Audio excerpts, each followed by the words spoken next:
Почетокот на 19-тиот век на Балканот значел и почеток на крајот на османлиското владење со делови од регионот.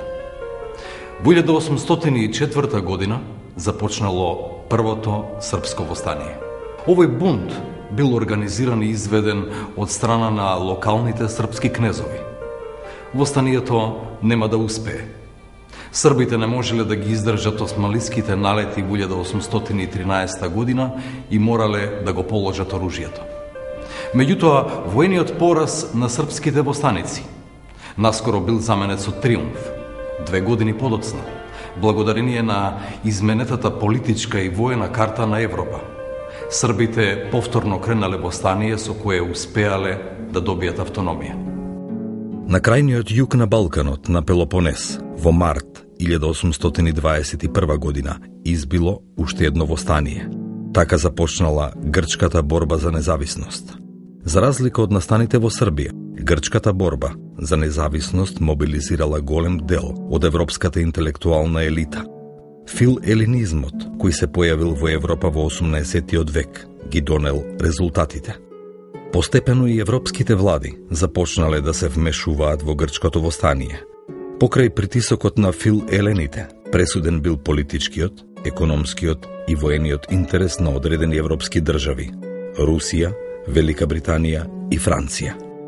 Тие заеднички успеале во 1830 година да ја принудат османлиската држава да се согласи на еден мал дел од нејзината територија да се формира независна грчка држава. Интересно е да се напомене дека овие востанија биле кренати во периферните области на османлиската држава. Извесен број на македонци земале активно учество во српските востанија. Малку е познато дека еден од првите српски пратеници во странство, Михајло Герман, бил по потекло од Османлиска Македонија. Тој бил пратеник во Влашка, Санкт Петерсбург и Цариград. Еден друг човек по потекло од Македонија, Петар Ичко, исто така оставил печат на српската историја. Тој успеал во 1806 година да склучи еден мировен договор со османлиската централна власт. Тој договор останал запаметен како Ичковиот мир. Петар Новаковиќ Чардаклија бил испратен на дипломатска мисија во руската престолнина Санкт Петерсбург. Учеството на македонците во грчкото востание било помасовно отколку во српското. Никола Атанас од Воден, Ставро Јоан од Охрид, Сотир Дамјановиќ од Битола, воденчанецот Ангел Гацо и неговиот син Мицо, кој подоцна станал генерал во грчката војска. Димитар Цами Караташо исто така учествувал во грчкото востание. Тој по создавањето на грчката држава станал и аѓутант на кралот Отон. Создавањето на независни и автономни балкански држави значило и почеток на формирање на балканските нации. Пред добивањето на државноста не можеме да говориме за постоење на посебни нации на Балканот. Пред новите државни власти постоел голем проблем – описменување на населението и изградба на национална свест. За таа цел биле формирани основни училишта, гимназии, а во Атина во 1837 година и универзитет. Треба да се нагласи дека Македонија, во почетната фаза од развојот на балканските нации, не можела да биде сметана како дел од национална територија. Кога е во прашање Грција, британскиот историчар Шенан Пекам забележал дека Македонија не била дел од аспирациите на новата држава. Во Србија исто така започнал процесот на создавање на нацијата. Еден голем српски историчар забележал дека и покрај користењето на зборот србин, се уште се користеле зборовите шумадинец, моравец и други. Во Грција, например, се воделе жестоки дискусии околу тоа дали современите грци биле наследници на античките хелени или пак биле ромеи, поточно наследници на Византија. Помеѓу грчките интелектуалци, непосредно по независноста, се водела голема дебата околу прашањето на припадноста на античките македонци. Поточно, дали тие припаѓале на античката грчка заедница или пак биле посебен народ. Врвни грчки интелектуалци сметале дека античките македонци не биле дел од античкото грчко наследство. Еден влијателен интелектуалец, Јаковос Ризос Нерулос, Во еден свој говор, одржан на атинскиот Акропол, изјавил: битката се случи кај Херонеја, во која победи Филип, уништувајќи ја елинската слобода. Меѓутоа Филип направи нешто пострашно. Тој го создаде Александар. Овие ставови само покажуваат каков бил односот на добар дел од грчките интелектуалци кон античка Македонија. Сепак, тоа се променило.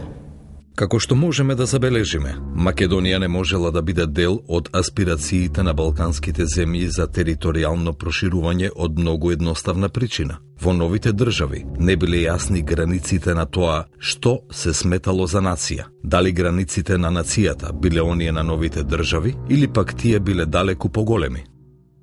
Оваа состојба со текот на времето започнала да се менува. Интелектуалците и политичарите започнале да гледаат и надвор од границите на нивните држави. Случајно или не, во 1844 година се појавиле првите две големи национални идеи на Балканот. Начертанието на Гарашанин бил пишан документ, кој се до почетокот на 19. век не бил познат во пошироката јавност. За разлика од него, грчката мегали идеја, голема идеја, не бил документ со јасни пропишани цели.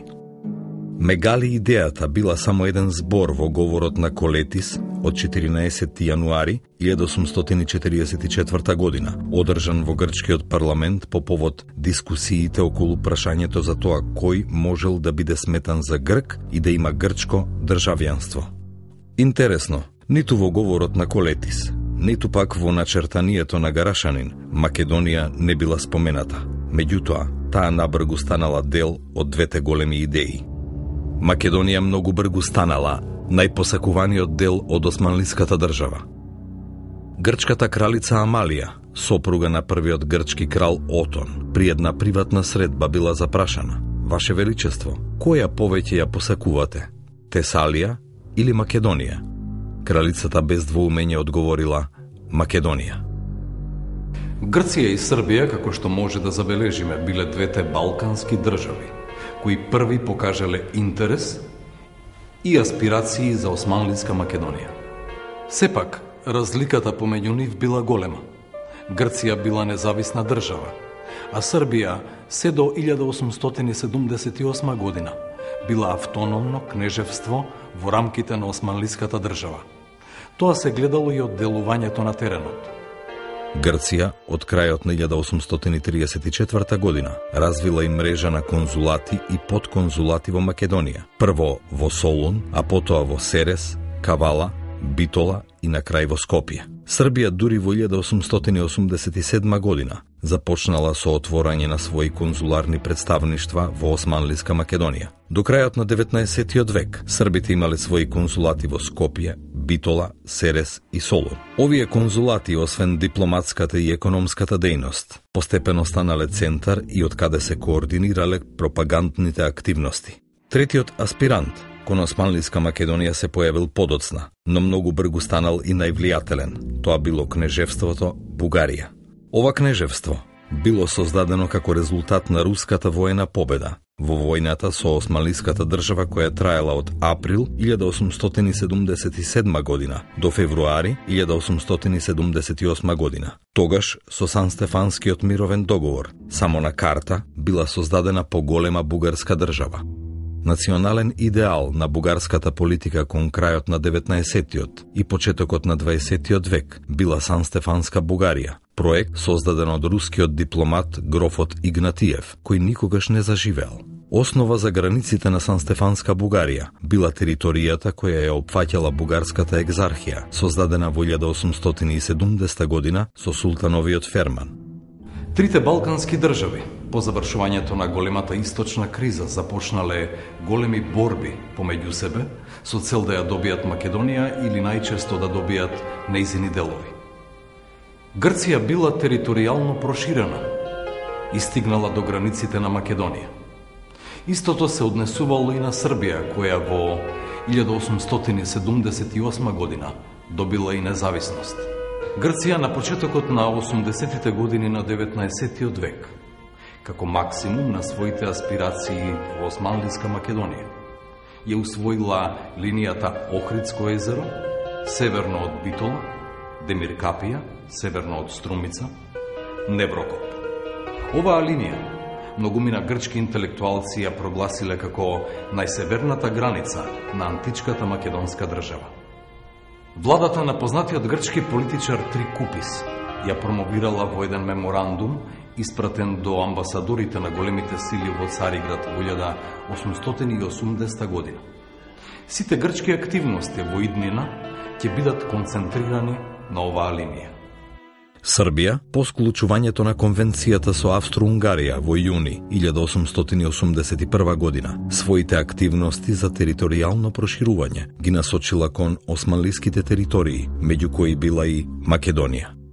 Бугарија, се уште формално во рамките на османлиската држава, исто така започнала да покажува голем интерес и активност во и околу Македонија. Константин Стоилов, влијателен бугарски политичар во 1883 година, ги одредил линиите по кои во иднина ќе се движат бугарските активности. Во еден извештај до бугарскиот кнез Александар Батенберг, Стоилов подвлекол: за реализирање на таа цел, ние ќе треба да ги користиме следниве средства.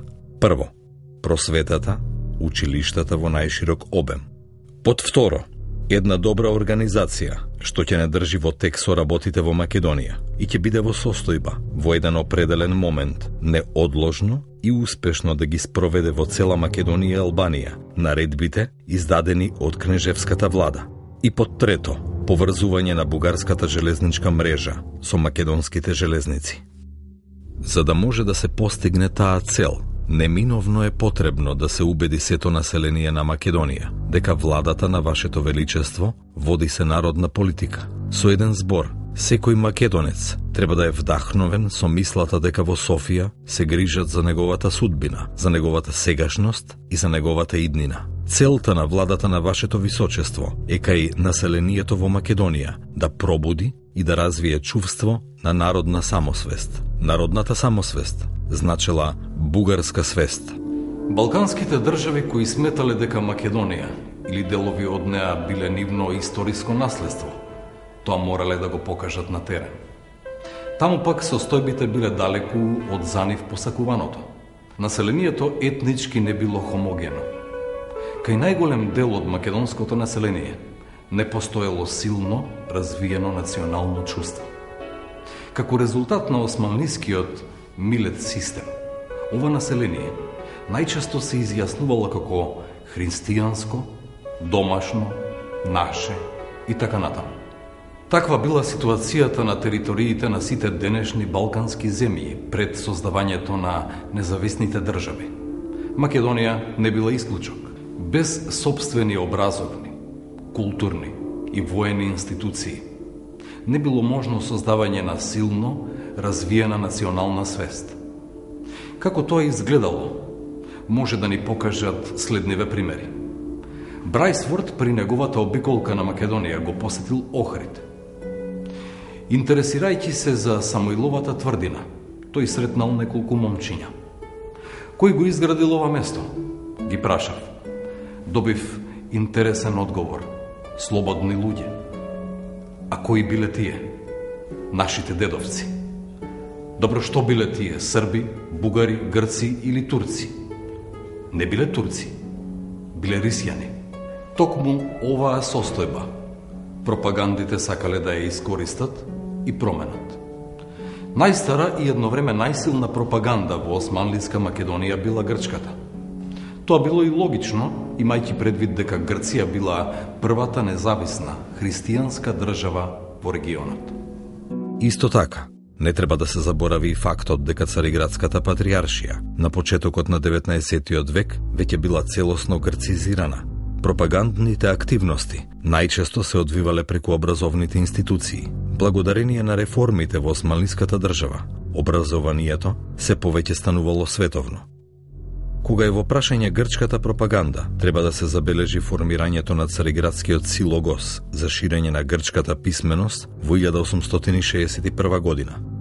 Една од причините за формирањето на ова здружение биле активностите на македонските преродбеници. Негови клонови биле формирани во повеќе македонски градови. Слично здружение било формирано во Атина во 1869 година. Исто како и Цариградското здружение, и овој силогос имал своји клонови во Македонија. Грчката влада одвојувала големи материјални средства за ова здружение, надевајќи се дека истото ќе засели позицијата на грцизмот. Најголем дел од средствата биле наменети за училиштата.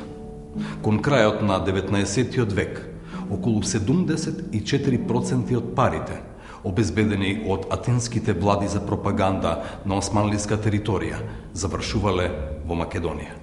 Остатокот бил наменет за Епир и Тракија.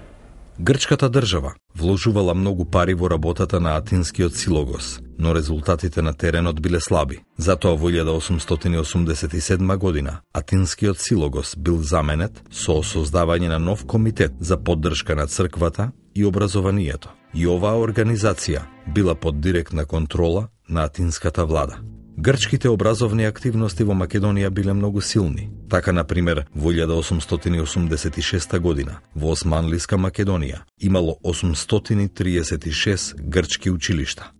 Причините за овие грчки активности најдобро може да ги најдеме во една изјава на политичарот Стефанос Драгумис: да ја спасиме Македонија, бидејќи таа ќе не спаси нас. Српската пропаганда не била многу активна во Македонија се до завршувањето на големата источна криза во 1881 година. Тоа не значи дека претходно не постоеле организации и личности кои работеле на пропагирање на српските интереси во Османлиска Македонија. Творецот на начертанието, Гарашанин, во 60-тите години на 19 век во Македонија го испратил Стеван Верковиќ со цел македонските словени при решавањето на источното прашање да се признаваат за словени, а не за грци. Во 1868 година во Белград било формирано првото српско пропагандно здружение, чија цел била Македонија. Името на ова здружение било Одбор за српски школи и учители во Стара Србија и Македонија. Сепак, српската пропаганда во Македонија своите посилни акции ги имала по 1881 година. Во Белград, во насока на координирање на активностите на српската пропаганда, било формирано друштвото Свети Сава. Ова здружение било под директно раководство на српската влада. Србите биле свесни дека заостанувале со својата пропагандна активност. Постепено, училишта на српски јазик биле отворени во Кичево, Прилеп, Битола, Скопје, Поречието и на други места. Во споредба со бројот на училиштата на грчки јазик, оние на српски биле само 217 на почетокот на 20 век. Бугарската пропаганда во Македонија била засилена по создавањето на кнежевството Бугарија во 1878 година. Бугарите се обидувале понекогаш умешно и успешно да ја искористат заедничката борба со македонците против Цариградската патријаршија. Создавањето на бугарската екзархија во 1870 година било многу значајно за влијанието на бугарската пропаганда во Македонија. Зад многу активности на екзархијата стоела владата во Софија. Од друга страна, екзархијата не била само бугарска црковна институција, туку и османлиска. Седиштето на екзархијата останало во османлиската престолнина Цариград. Многу бргу, бугарската влада преку екзархијата ја зголемила својата помош за училиштата на бугарски јазик во Македонија. Во 1886 година во Македонија имало 306 екзархиски училишта, а веќе во 1889 година над 800. Бугарската држава од самиот почеток настојувала да издействува од османлиската влада обнова и зголемување на бројот на екзархиските митрополитски седишта во Македонија. Во таа намера успевала со постепено зголемување на бројот на митрополиите. Така во периодот од 1890 до 1897 година екзархијата со помош на бугарската влада добила митрополитски места во Скопје, Охрид, Велес, Неврокоп, Битола, Дебар и Струмица. На тој начин биле засилени позициите на бугарската пропаганда. Кога е во прашање делувањето на бугарската дипломатија во Македонија, треба да се има предвид дека Бугарија не била независна држава. Затоа таа не можела да има своји конзулати во Османлиска Македонија. Тоа било заменето со отварањето на бугарските трговски представништва во Солун, Битола, Скопје и Серес. Овие трговски агентства ја имале истата функција како и српските и грчките консулати и тие биле во служба на пропагандата. Како дел од борбата за Македонија и пропагандата, неодменливи биле и картите, историски и етнолошки. Целта на создавањето на овие карти била едноставна. Преку нив се сакало да се покаже историското право врз Македонија, но и етничката распространетост. За македонците немало место на овие карти. Картографската војна околу Македонија започнала за времето на големата источна криза. Картата на германскиот географ и картограф Киперт, издадена во 1876 година, предизвикала силна грчка реакција. Грците сметале дека несоодветно било прикажано присуството на грчкиот елемент на оваа карта. Освен барањето на корекција на оваа карта, кое било удоволено во 1878 година, грците настојувале да објават карта која би ги изразувала нивните гледишта за етнолошката карта на Македонија и дел од Балканот. Тоа и го направиле во 1877 година, кога во Лондон била објавена картата на издавачката куќа Стенфорд. На оваа карта, зад која стоел грчкиот амбасадор во Лондон Генадиос, на скоро целата територија на географска Македонија било прикажано грчко присуство. Картографската борба била отворена. Сепак, вистинска ерупција на реакции предизвикала картата на Спиридон Гопчевиќ, објавена во 1889 година. Оваа карта, за разлика од оние објавени на српски јазик, била забележана во Европа. Тоа и била целта. На неа србите во Македонија биле присутни се до Солун. Во 1899 година била објавена картата на Николаидес. На неа грчкиот елемент како мнозинска етничка групација се простирал се до линијата Охридско езеро, северно од Битола, Демиркапија, северно од Струмица Неврокоп. Една година подоцна и бугарската страна ги прикажала своите амбиции. Еден извонреден исследувач на употребите на историските, географските и етнографските карти во политички цели, кога е во прашање Македонија Вилкинсон, забележал: резултатот од појавата на картите на Гопчевиќ и Николаидес стана императив на појавата на тврдењата на бугарските извори, уште повеќе бидејќи интерпретацијата на картата на Мајнхарт го представуваше официјалното бугарско становиште. Според тоа, во 1900 година, како одговор на потребите на бугарското становиште, се појави картата Кънчев за етнографијата.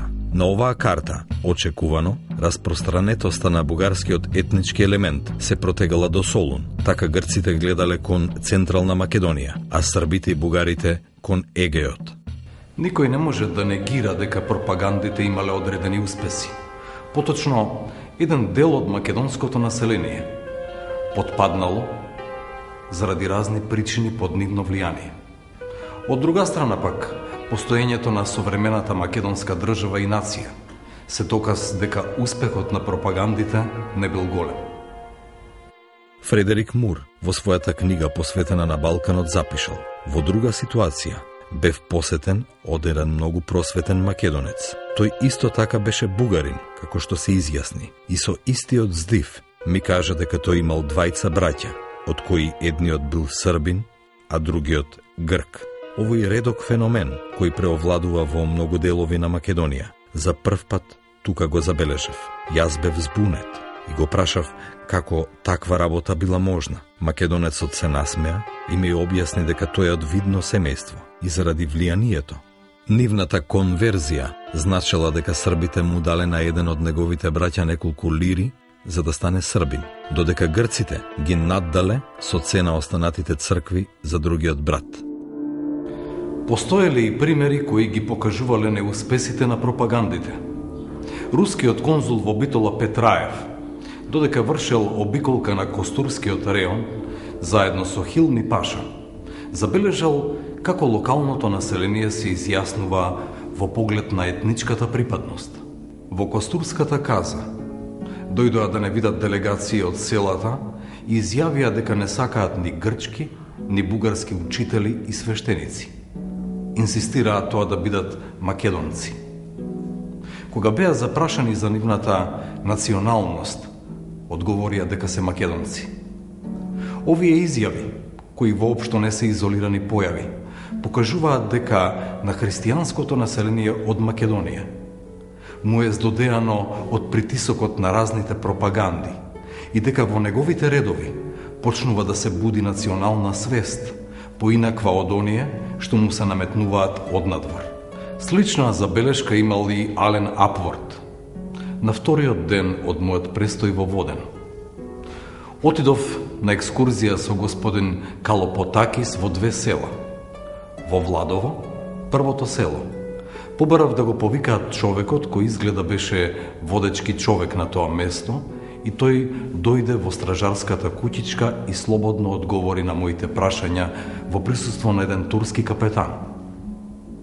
Прашав на кој јазик зборуваат тие, а мојот грчки преведувач невнимателно преведе на бугарски, а човекот всушност рече македонски. Јас го свртев вниманието кон тој збор и сведокот објасни дека тој не го смета селскиот дијалект што се употребува во Македонија за ист со бугарскиот јазик и одби да го нарече со тоа име. Тоа беше македонски, збор што тој го изговараше во неговата словенска форма – македонски. Балканските држави со своите пропаганди, неретко поддржани од османлиските власти, действувале да го спречат процесот на сопствена, национална идентификација преку црковните организации, во чии рамки се одвивал севкупниот верски и просветен живот, согласно Милет системот. Оттаму не треба да изненадува што патриаршистите биле грци, подоцна со постигнувањето на договор меѓу патриаршијата и србите. Дел од нив станувале срби, а екзархистите биле сметани за бугари. Затоа забавено се одвивал процесот на национална еманципација. Тоа пак не значило дека помеѓу македонското население не се јавувал стремеж за слобода. Исто како и кај останатите народи во регионот, и во Македонија биле кревани востанија со една цел – ослободување од османлиска власт и создавање на македонска држава. Само државата со своите институции можела да го доврши процесот на создавањето на македонската нација. Пропагандите биле само еден дел од начините и методите како балканските земји да ги засилат своите позиции во османлиска Македонија. Балканските држави кои имале аспирации кон Македонија биле свесни за својата реална моќ. Нивните економии не биле силни, а со тоа и моќта на нивните армии не била доволно голема за да се справи со османлиската воена сила. Султановата армија, која во 1912 година ќе биде поразена од Здружените балкански воени сили во 19. век, се уште била многу посилна од било која друга војска во регионот. Затоа не чудат и обидите за спогодување помеѓу Србија, Бугарија и Грција за поделба на Македонија на интересни сфери. Преговорите започнале уште во 60-тите години на 19. век. Амбициите на малите балкански држави биле поголеми од реалните можности. Како времето поминувало, се повеќе станувало јасно дека договор за поделба на Македонија на интересни сфери помеѓу трите балкански држави бил тешко остварлив. Во историјата секогаш постојат две страни, две гледишта кои не одговараат едни на други. Точно е дека трите православни држави ја гледале Македонија целосно или барем делови од неа како на своја идна територија. Сепак, исто така е точно дека истакнати општествени и политички дејци во балканските држави биле свесни за националната посебност на македонците. Видниот српски политичар, државник, дипломат и историчар Стојан Новаковиќ во 1888 година напишал: Најпосле, постои уште една појава која не може да се испушти предвид. Тоа е стремежот на македонскиот народ да остане сам за себе, кој бара пат по средината на сите горе споменати стремеши. И оваа тенденција почнаа да се буди, особено од спротивностите меѓу бугарскиот и македонскиот говор и меѓу бугарскиот и македонскиот карактер. Од времето кога бугарската пропаганда почна со голем притисок и острина да удира врз македонските особености во името на панбугаризмот. Новаковиќ не бил единствениот српски политичар кој бил свесен за состојбите во Македонија. Поранешниот српски крал Милан Обреновиќ во разговорот со Шишманов Бугарскиот представник во Париз во 1899 година забележал дека Македонија била посебна словенска област која не била ниту бугарска, ниту српска.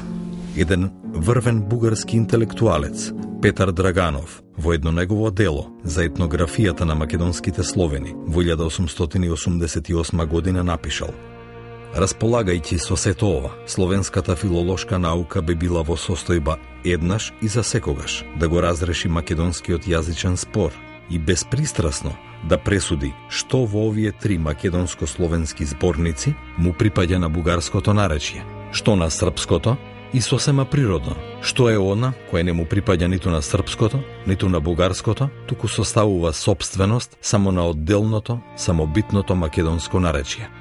Во еден разговор со српскиот дипломатски представник во Цариград Владан Ѓорѓевиќ од 6 април 1896 година, бугарскиот кнез Фердинанд забележал: во Македонија главната маса од населението ниту се бугари, ниту срби, туку словени и христијани кои зборуваат јазик подеднакво далечен, или ако сакате подеднакво близок на српскиот и на бугарскиот јазик, но јазик кој е посебен дијалект, ако не и посебен јазик.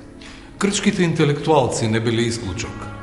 Професорот на Атинскиот универзитет Неоклис Казазис Македонија ја сметал за грчка земја, но тоа не му пречело да пишува за постоење на население во оваа османлиска област, кое не било ниту грчко, ниту српско, ниту пак бугарско.